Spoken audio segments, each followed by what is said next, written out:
बिस्मिल्लाहिर्रहमानिर्रहीम। अस्सलाम वालेकुम viewers, welcome to my channel easy food cooking secret. तो कैसे हैं आप सब? उम्मीद करती हूँ सब खैरियत से होंगे। तो आज मैं आप लोगों के लिए होममेड नान खताई की रेसिपी लेकर आई हूँ। बिल्कुल परफेक्ट और ओरिजिनल रेसिपी आज आपके साथ शेयर करने वाली हूँ। तो आपने रेसिपी को बिना स्किप किए एंड तक देखना है। चैनल पर नए हैं सब्सक्राइब ज़रूर कर लें। ये नान खताई हम बग़ैर अवन के, बग़ैर अंडे के, बग़ैर बीटर के और बहुत ही कम खर्चे में, बग़ैर बटर के और बहुत ईजी तरीके से हम रेडी करेंगे कि हर कोई इसे पहली दफ़ा भी बनाएगा तो उसके भी बिल्कुल परफेक्ट बनेंगे। बस आपने रेसिपी को एंड तक देखना है ताकि आपके नान खताई भी बिल्कुल परफेक्ट बने। तो चलें जी, अपनी आज की मज़ेदार सी रेसिपी स्टार्ट करते हैं। बच्चों बड़ों की फेवरेट रेसिपी है, ट्राई ज़रूर कीजिएगा। कमेंट में अपना फीडबैक दीजिएगा। एक बोल ले लेंगे, इसमें हम स्ट्रेनर रख देंगे और इसमें शामिल कर देंगे मैदा 1 कप भरकर, और साथ ही हम इसमें शामिल कर देंगे सूजी हमने इसमें शामिल करनी है 3 टेबलस्पून।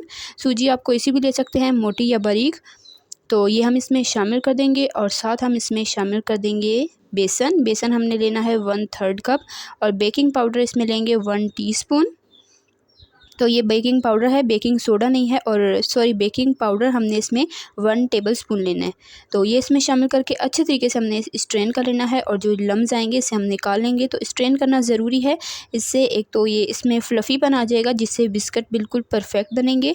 अब यहाँ पर दूसरा बोल ले लेंगे, इसमें शामिल कर देंगे पाउडर शुगर 1/2 कप, और साथ हम इसमें शामिल कर देंगे घी या बटर 1/2 कप। घी को आपने, अगर आप घी शामिल कर रहे हैं तो आपने घी को मेल्ट करके फिर आपने उसे फ्रीज़र में रख देना है 1-2 घंटे के लिए। जब वो अच्छे से जम जाए तब हम इसमें शामिल करेंगे।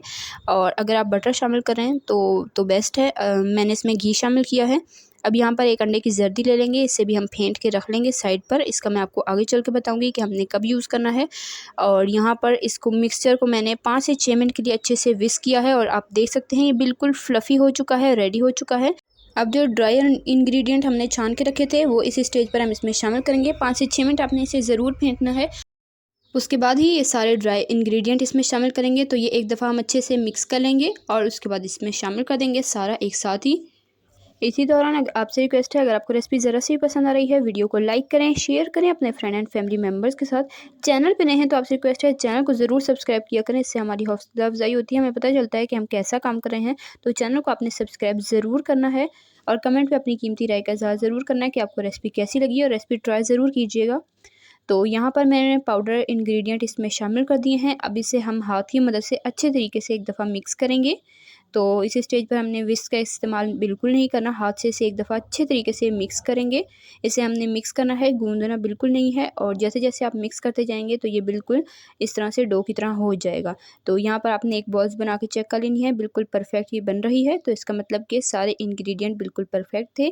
घी और चीनी की क्वांटिटी आपने बिल्कुल इक्वल रखनी है, और जो मैदा है उसकी क्वांटिटी आपने डबल रखनी है, तभी आपकी बिस्किट बिल्कुल परफेक्ट बनेंगे। और मीठा इसमें हल्का सा तेज़ है, अगर आप कम मीठा खाते हैं तो आप मीठा थोड़ा सा कम भी कर सकते हैं अपने हिसाब से।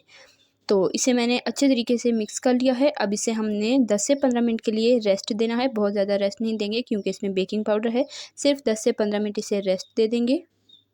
तो 10 मिनट मैं इसे रेस्ट दे चुकी हूँ। अब इस स्टेज पर हम बिस्किट बनाना स्टार्ट करते हैं। तो यहाँ पर मेजरिंग स्पून ले लेंगे। तो इससे हम इसलिए नाप कर रहे हैं ताकि सारे बिस्किट बिल्कुल इक्वल साइज़ के बने। ज़रूरी नहीं है कि आप इसी से ही मेजरमेंट करें, आप वैसे भी बना सकते हैं। तो इस तरीके से मैं 1 टेबल स्पून की मदद से इस तरह से ले लूँगी थोड़ा सा मिक्सचर, और हाथ से पहले आपने बॉल बनानी है इस तरह से टाइट करके, और उसके बाद आपने इस तरह से रोल करके हल्का सा इसे फ्लैट कर लेना है, और हमारी बिस्किट की शेप बहुत ही ईजिली रेडी हो जाएगी। तो इसी तरह से हम सारे के सारे बिस्किट बनाते जाएंगे। तो देखा आपने, बहुत ही इजी सी रेसिपी है। अगर आप पहली दफ़ा भी बनाएंगे तो आपके बिस्किट बिल्कुल परफेक्ट बनेंगे। बस आपने मेजरमेंट का ख़ास ख्याल रखना है, और रेसिपी को एंड तक देखना है, हर चीज़ को फॉलो करना है, तभी आपके बिस्किट परफेक्ट बनेंगे।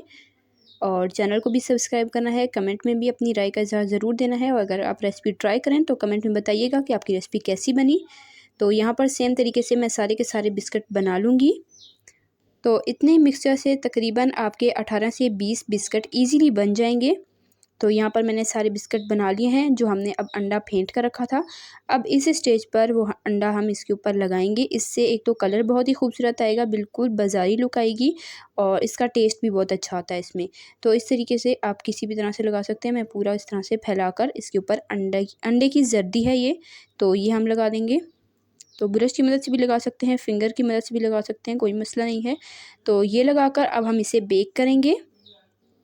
तो अच्छे तरीके से मैंने यहाँ पर लगा लिया है। अब बेक करते हैं। तो यहाँ पर मैंने एक कढ़ाई को प्री हीट कर लिया था। 15-20 मिनट हाई फ्लेम पर हमने इसे ढक कर रखना है और उसके बाद हम बिस्किट को बेक करेंगे। बेकिंग स्टैंड रख दें, कोई कटोरी रख दें और उसके ऊपर हम ये ट्रे रख कर इसे बेक करेंगे बिल्कुल लो फ्लेम पर तकरीबन 40 से 45 मिनट।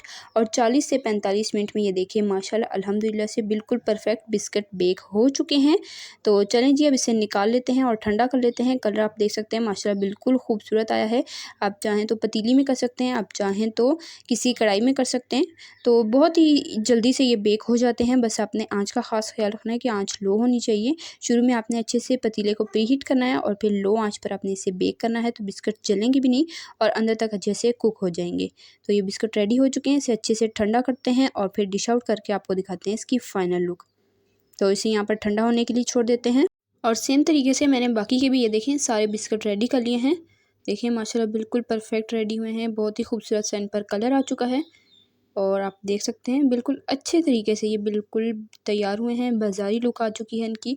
तो यहाँ पर मैंने इन्हें अच्छे तरीके से ठंडा कर लिया है। तो चलें जी, अब इसे डिश आउट करते हैं, आपको दिखाते हैं इसकी फ़ाइनल लुक। तो देखा आपने कितनी ईज़ी सी रेसिपी है और बहुत ही झटपट तैयार हो जाती है, बहुत ख़र्चा भी नहीं होता और बिल्कुल आप परफेक्ट बाज़ारी स्टाइल नान खताई बनाकर रेडी कर सकते हैं। तो चलें अब इसे मैं डिश आउट कर लेती हूँ। तो माशाल्लाह अल्हम्दुलिल्लाह से ये है जी नान खताई की फ़ाइनल लुक जो कि हमने घर पर रेडी की है। बिल्कुल परफेक्ट ये रेडी हुए हैं और आपने रेसिपी को ट्राई करना है। कमेंट में अपना फीडबैक ज़रूर देना है। चैनल पे नए हैं चैनल को सब्सक्राइब कर लें। रेसिपी ज़रा सी पसंद आए वीडियो को लाइक करें। कमेंट में अपनी कीमती राय का इज़हार ज़रूर किया करें। तो इसी तरह की टेस्टी यम्मी रेसिपीज़ के लिए, सिंपल ईजी रेसिपीज़ के लिए, चाइनीज़ रेसिपीज़ के लिए, बेकिंग रेसिपी खस्ता बनकर तैयार हुए हैं। तो आपने रेसिपी को ट्राई कर लेना है, कमेंट में अपनी कीमती राय का इज़हार देना है और चैनल को सब्सक्राइब आपने लाज़मी करना है। तो ये देखें माशाल्लाह से कैसे ये बिल्कुल परफेक्ट बनकर रेडी हुए हैं। तो इंशाल्लाह फिर मिलेंगे नेक्स्ट मज़ेदार सिंपल इजी रेसिपी के साथ। तब तक के लिए अल्लाह हाफ़िज़। अपना रखिएगा ढेर सारा ख्याल, दुआ में याद रखिएगा। अल्लाह हाफ़िज़।